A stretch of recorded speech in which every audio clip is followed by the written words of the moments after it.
So hello and welcome back to the channel, welcome to doctor मू। So I hope कि अब आपने अपनी नीट की काउंसलिंग प्रोसेस पूरी कर ली होगी। अगर आप कॉलेज जाने वाले हो तो कॉन्ग्रेचुलेशंस, आप कॉलेज में पहुंच गए हो तो best of luck, all the best. लेकिन अगर आपने डिसाइड कर लिया है कि आप फिर से पढ़ाई करने वाले हो, so this video is for you and it is very important.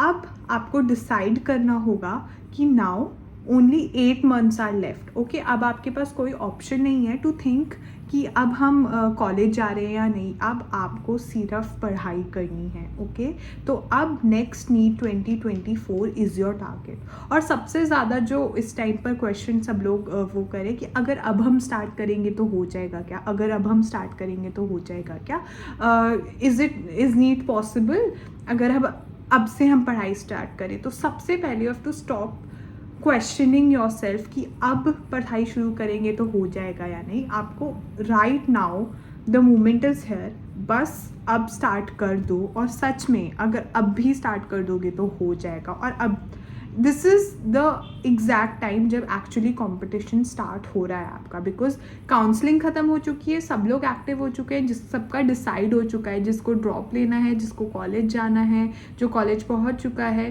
Everything is decided.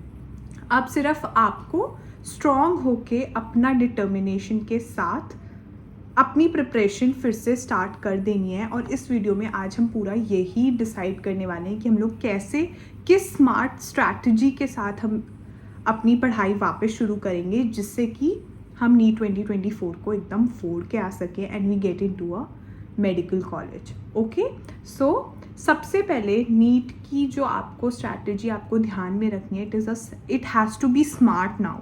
Hard work तो चाहिए, you all know hard work, but you need to now also do smart study. Teacher decide कर लो कि आपको किससे क्या पढ़ना है। आपको पता होना चाहिए कि आप ऑनलाइन कोचिंग लेने वाले हो या फिर आप ऑफलाइन कोचिंग लेने वाले हो, आप कौन से टीचर से क्या पढ़ने वाले हो, आप सेल्फ स्टडी करने वाले हो ये सब्जेक्ट, और ये सब्जेक्ट आप टीचर से पढ़ने वाले हो if you are taking a drop. अगर आप 11th-12th में तो obviously will enrol in a coaching class. सबसे पहले जो भी है अपना टीचर डिसाइड कर लो, आपको किससे क्या समझ आ रहा है। गेट टू नो कि व्हाट इज़ योर पॉइंट जहाँ से आपको शुरू करना है। यू नीड टू नो कि जिस टीचर से इनके साथ मैं अपनी स्टडीज़ कंटिन्यू करने वाला हूँ और ये मुझे समझ आता है, stick to that teacher, stick to that one person, stick to that one online coaching class, stick to that one particular subject जो आपको प्रॉब्लम या फिर जिसमें आपको श्योरिटी की है कि इससे ही मैं करूँगा।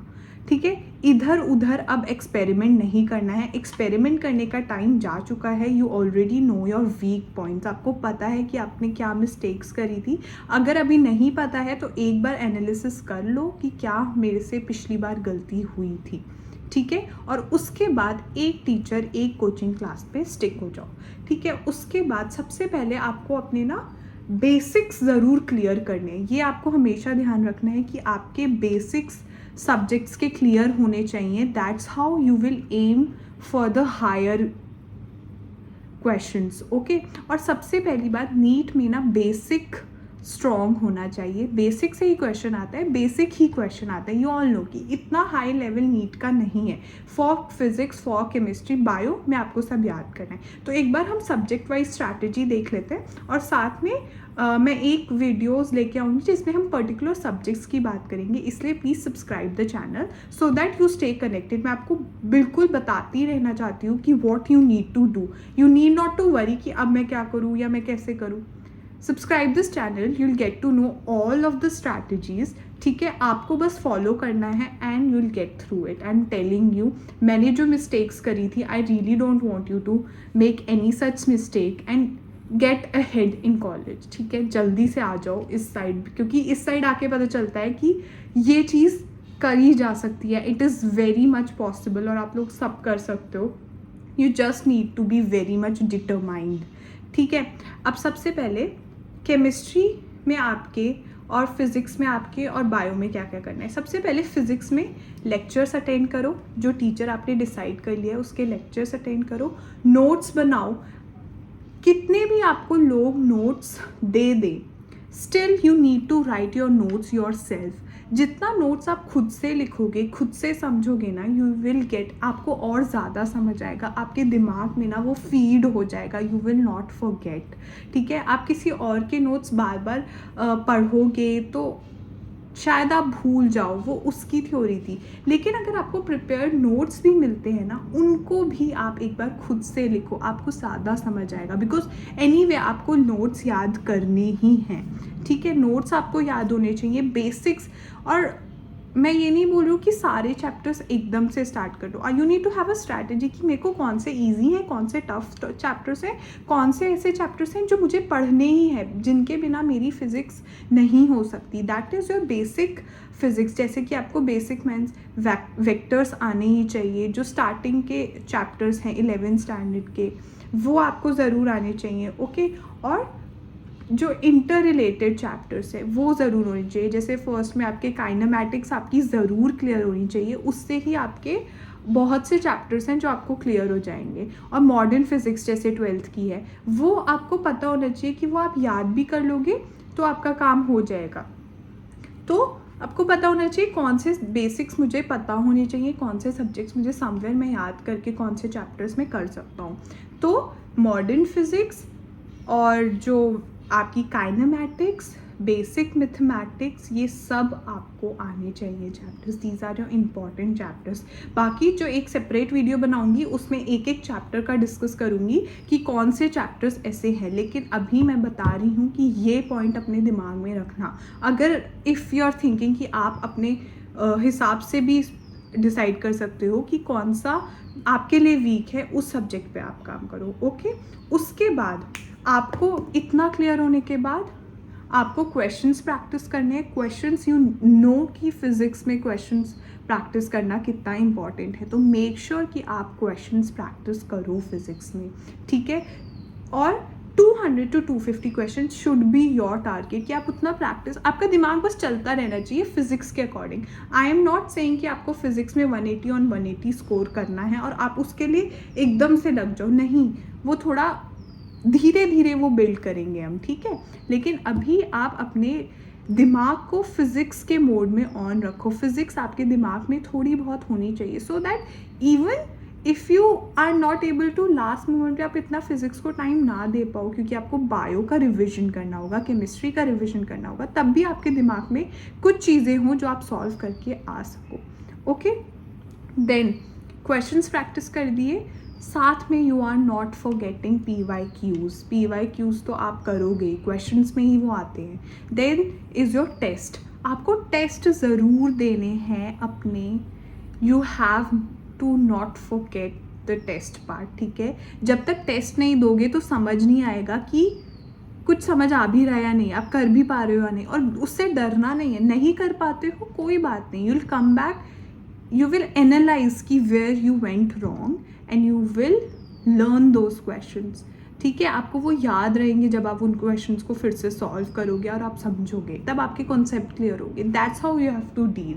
और ये सब कुछ डिफ़िकल्ट नहीं है, ये सब आपको करना ही है फॉर योर सिलेक्शन। इसमें से एक भी पॉइंट मिस नहीं होना चाहिए। You have to practise question, you have to give test. आपको अपने नोट्स याद करने हैं, नोट्स के फॉर्मूलाज रिवाइज करते रहने हैं। ठीक है, next, this is your NCERT। इतना पढ़ने की फ़िज़िक्स में ज़रूरत नहीं है। ओके, अगर टाइम मिलता है हम लास्ट में एक बार थोड़ा थोड़ा देख लेंगे। बाकी इम्पॉर्टेंट जो NCERT के होती हैं चीज़ें, वो आपके नोट्स में कवर करवा देते हैं टीचर्स। तो फिज़िक्स की NCERT को इतना अभी मैं नहीं बोलूँगी करने को जब आप बिगिन कर रहे हो। Okay, second same is for chemistry में फिजिकल, इनऑर्गेनिक, ऑर्गेनिक में। फिज़िकल में आपको एकदम यही स्ट्रैटेजी फॉलो करनी है। अगर आप ये करने लगोगे ना, आपको फिज़िक्स केमिस्ट्री और अच्छे से समझ आने लगेगी और आपकी केमिस्ट्री इनऑर्गेनिक हो जाएगी। इनऑर्गेनिक, ऑर्गेनिक में भी चीज़ें याद करनी होती हैं, ऑर्गेनिक में मोस्टली चीज़ें याद करनी होती हैं। कुछ चीज़ें आपको हमेशा करते रहनी हैं। ऑर्गेनिक आपको रोज़ थोड़ी थोड़ी देखनी है। उसमें भी आपको बेसिक चैप्टर्स ज़रूर आने चाहिए, जैसे कि जीओसी, जैसे कि रिएक्शन मैकेनिज्म, जैसे कि आईयूपीएसी नॉमेनक्लेचर। ये चैप्टर्स अगर आपको थोड़े से आ गए ना, आपकी बहुत सी केमिस्ट्री की ऑर्गेनिक हो जाएगी, क्योंकि बहुत से क्वेश्चंस रिएक्टिविटी इन सब पर ही आते हैं। तो और इनऑर्गेनिक के लिए ऑनेस्टली आई वुड सजेस्ट कि प्लीज़ जो भी आपके नोट्स हैं, जिस भी कोचिंग इंस्टीट्यूट से आप इनरोल्ड हो, आप उनको समझो टीचर के साथ जब टीचर आपको पढ़ा रहा है। And this really helped me, I am telling you. रोज़ रात को एक बार अपने इनऑर्गेनिक के नोट्स पलट कर देखो एंड गेट टू नो कि क्या क्या था। ओके, बस जस्ट एक्टिव रिकॉल। मैं नहीं बोल रही हूँ कि एकदम याद करने बैठ जाओ, बस एक बार देखते रहो। रोज़ रात को आधा घंटा, 1 घंटा अगर आप ये करोगे ना, आपकी इनऑर्गेनिक परफेक्ट हो जाएगी। आई am telling you, I did this and it really helps. एक चैप्टर करो चाहे, बट एक रोज़ जो कल पढ़ा था एक बार उसे ज़रूर पलट के देखो। ये अगर आप इनऑर्गेनिक और ऑर्गेनिक के साथ करने लगे ना, आपको बहुत कम टाइम लगेगा और आपकी केमिस्ट्री भी हो जाएगी। केमिस्ट्री में तो आपको बहुत कम टाइम लगने लगेगा। साथ ही में आई वुड सजेस्ट कि केमिस्ट्री में क्वेश्चन प्रैक्टिस करना भी बहुत इम्पॉर्टेंट है। ओके, उसके बाद अब हम आ जाते हैं बायोलॉजी में। बायोलॉजी में लेक्चर्स इम्पॉर्टेंट हैं। आपको लगेगा आप सिर्फ पढ़ते रहोगे, नहीं, लेकिन टीचर भी आपको बताएगा आपको क्या कैसे पढ़ना है, आपको समझ में आएगा। सो मेक श्योर कि आप स्किप ना करो लेक्चर्स। और कुछ चैप्टर्स चलो ठीक है, आपको पता है इसमें क्या है, तो आप अपने नोट्स या फिर जो भी आपने एनसीईआरटी के साइड में एक्टिव स्पेसेस में अपने नोट्स बना रखे हैं वो ज़रूर पढ़ो। और मेक श्योर कि एनसीईआरटी आप पढ़ो रोज़ आपको बायोलॉजी की एनसीईआरटी पढ़नी है। केमिस्ट्री की, इनऑर्गेनिक केमिस्ट्री में आपको इतना पढ़ने को नहीं बोल रही हूँ, ऑर्गेनिक में आपको केमिस्ट्री एनसीईआरटी एक बार रीड करनी है, लेकिन बायोलॉजी में आपका रोज़ के रोज़ आप एक रीडिंग दे रहे हो बायोलॉजी की एनसीईआरटी को। आप उसके डायग्राम्स रोज़ देखने चाहिए, आपको उसकी लेबलिंग्स रोज़ दिखनी चाहिए, आपके आइस के आगे से जानी चाहिए। ओके, क्वेश्चंस करो, पीवाईक्यूज़ करो। बायोलॉजी में सिर्फ आई वुड नॉट से कि सिर्फ एनसीईआरटी पढ़ते रहो। जब हमारा माइंड ना थोड़ा उससे यूज्ड हो जाता है, अच्छा ये तो पढ़ा ही था, अच्छा लेकिन जब आप क्वेश्चन करोगे ना तो आपको हिट करेगा, अच्छा ये क्वेश्चन था, अच्छा ये लाइन एनसीईआरटी में थी। That is how it is important to practise questions for biology as well, don't forget. ठीक है, ज़रूर क्वेश्चंस प्रैक्टिस करने हैं बायोलॉजी में भी। पीवाईक्यूज़ तो आपको पता ही है कितने इंपॉर्टेंट हैं, डायग्राम्स आपको देखने हैं रोज़। ओके, सो ये चीज़ अगर फॉलो कर लोगे ना बस। और मैंने हर सब्जेक्ट के लिए 3 चीज़ें बताई हैं, पीवाईक्यूज़, एनसीईआरटी और रोज़ के नोट्स का रिविजन आप बहुत इम्पॉर्टेंट है। साथ में क्वेश्चंस रिविजन में भी आपके जो क्वेश्चंस आपको नहीं आए थे, स्टार मार्क आपने किए थे, वो क्वेश्चंस आप वापस प्रैक्टिस और वापस रिवाइज करोगे। यूल बी, आपको स्मार्ट हो जाओगे आप कि आपको अच्छा ये नहीं आया था, अब आपको ये भी आने लगेगा। तो ऐसे कर करके ना बहुत कम चीज़ें बचेंगी जो आपको नहीं आती होंगी, and that's how you will be prepared for your NEET exam, एकदम क्लियर।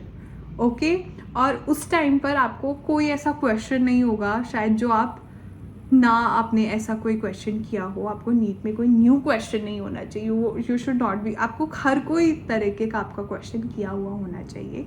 और बहुत एकदम जम के पढ़ना है, बहुत एकदम पॉसिबल है, this is possible, you can do it, you should not forget this. Okay, hope you like the video. कोई भी हेल्प चाहिए हो, कुछ भी हो, please just DM me on Instagram, या फिर इंस्टाग्राम नहीं चला रहे हो, कॉमेंट डाउन बिलो। और सिलेक्शन तो होगा ही next year. Okay, I am here to help you in every case. ठीक है, नीट की प्रिपरेशन, नीट में कॉलेज में जाके आपको क्या करना है, सब कुछ। I am here to help you with everything like your big sister. So just subscribe and stay connected. ठीक है, थैंक